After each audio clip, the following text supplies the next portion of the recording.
Hey all you sketchy people, welcome back to my channel. Jack here, and in today's video we're going to do a little something different. We're going to do something I like to call Sketchy Story Time. I'm going to take you back to January 13th, 2000, when my then favorite band Megadeth were doing a show in downtown Portland at the Roseland Theater.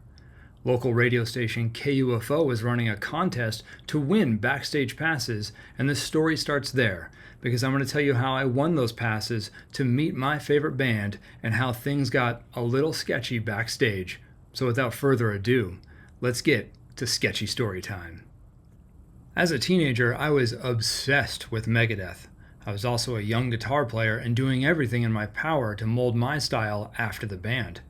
I was very excited for this January gig, and the day of the show, KUFO announced a contest where you could win backstage passes.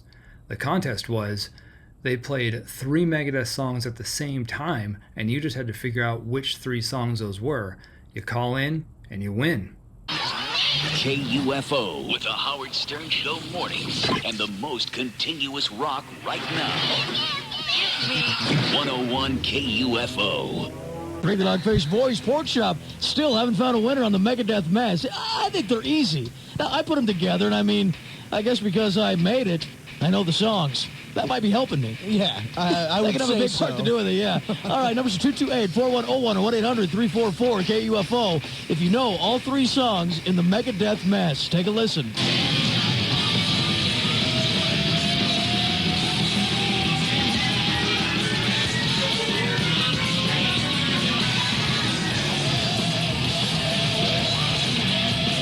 There you have it, 228-4101 or 1-800-344-KUFO.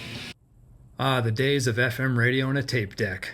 I used that clip you just heard as my homework to quickly play, hear the 3 songs, rewind, play, hear the 3 songs until I was able to decipher them, and I knew I had them right. Now I just had to call in and get through. Luckily, I was living at my dad's house at the time that had 2 separate landlines. And so I'm calling in, but I kept getting the busy signal. Calling on the other phone line, redial, busy signal. Calling on this line, redial, busy signal. And finally I got through. And this is what happened.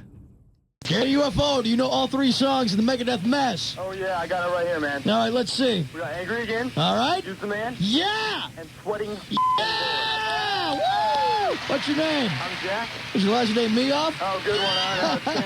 All right, Jack, here's the deal. We sweetened the pot up a bit. We told you we were going to give you the brand new race CD and get you entered into the drawing for the JVC 12-disc CD changer. That's true. Plus, we're going to give you tickets to see the sold-out show tonight and backstage passes. Are you serious, man? No, Jack, I'm lying. No, that's cool, man. No, we're going to hook you up, bro. Here's the deal. All right, you know Megadeth's going to be here tonight at the Roseland. Right. Plus, they got a brand new CD out called Risk. You can buy it at all Fred Meyer locations. Oh, yeah, man. I got it, man. What's up? All right, you're going to get the brand new CD. Plus, we're going to throw your name in the hat for the 12-disc CD changer for your car with a front cassette unit and speakers from JVC. Oh, brought to you by JVC, Capitol Records, and us here at KUFO. Rock on, man. Hang on, Jack. We'll hook you up. Did you have tickets already? I got tickets, man. Well, there you go. You can scalp those, and... Scalping's illegal, dog. only if you get caught. Oh, that's a good point. Pick up some beer. I can still get the backstage stuff, man. What's up? Pick up some beer money. Yeah. And go backstage and hang out with Dave and the boys. Yeah. Rock 101 KUFO Road Report. I had won the backstage passes. I can't believe it. I am so excited. I am bouncing off the walls in sheer jubilation for what is going to happen tonight. I want to take a moment and break down this phone call real quick. While identifying the 3 songs, it was pretty awesome to drop an F-bomb on the air, even though it was censored. Still fun to do. I want to mention the prize pack that my name got entered into. Spoiler alert, I didn't win the 12-disc CD changer with a front cassette unit for my car. Some pretty awesome technology for the year 2000. And you can hear some nervousness in my voice because I'm only 18 at the time. So while I'm on this entire phone call, I'm a little nervous that can I even go backstage at 18 years old? And when Craig the Dog-Faced Boy mentions just grab your beer money and go hang out with Dave and the boys, I'm like, I think this is a 21 and older thing. I just won something I can't even use. But when I was transferred to reception, they gathered my information, and I think it's going to be okay. They just said, hey, when you get down to the Roseland Theater, just get your stuff at will call. And I'm like, who's Will? What's will call? Who's Will? I had no idea what was going on, but what I did know is I had to get downtown to the Roseland Theater, so let's get to the next part of this story right now. So I've made it to the Roseland Theater.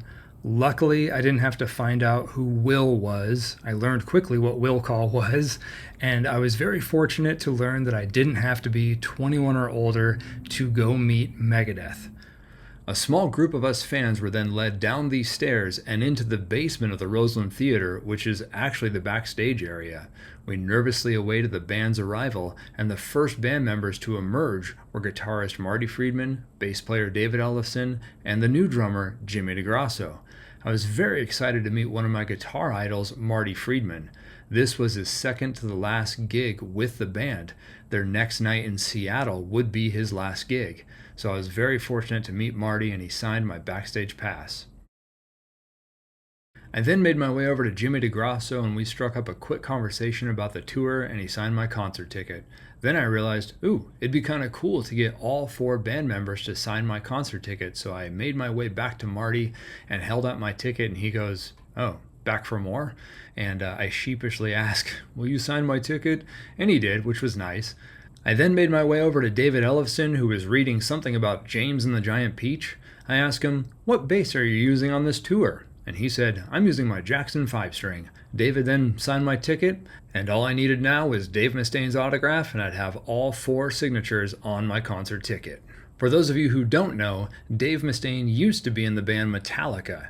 Metallica kicked Dave out before they released their debut album, and Dave went on to form Megadeth.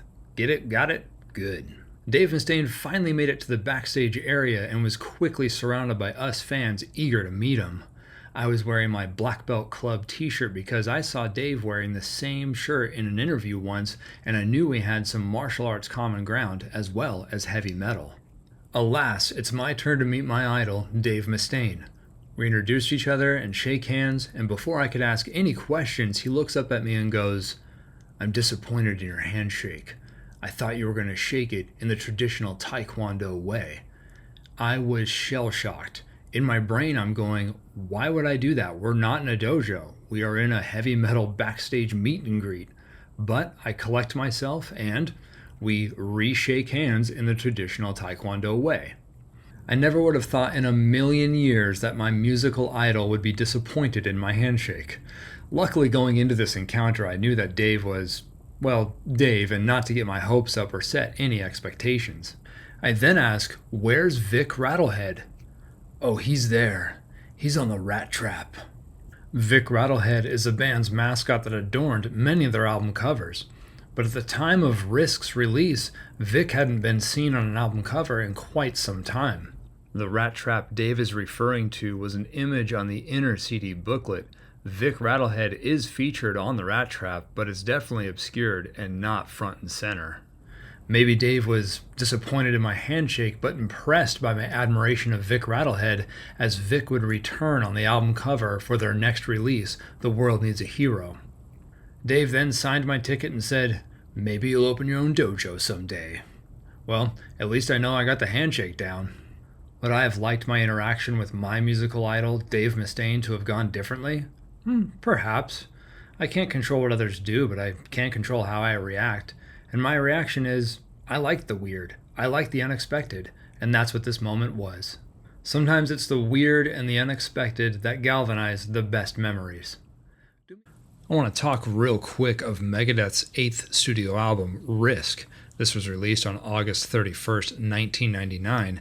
It was the summer after my high school graduation, and so this album actually has a lot of nostalgia for me. I remember buying this album the day it came out, putting it on, and being quite surprised at the band's new sound. They definitely pushed their melodic pop success on the previous record, Cryptic Writings, into more of a softer pop approach on this album, and Risk kind of leans into the Bon Jovi territory a little too much and not enough in the Megadeth territory. Even though this album's not well received and many fans recoiled, it still hit number 16 on the US Billboard 200. Dave Mustaine has said about this album, if anybody else's name was on Risk, it would have sold. Nah, I think that's a wrong take, Dave. I think the quote should be more like, if anybody else's name was on Risk, it would have sold less. Much, much less. Come on, the reason why it did so well is because the Megadeth name is on it, duh.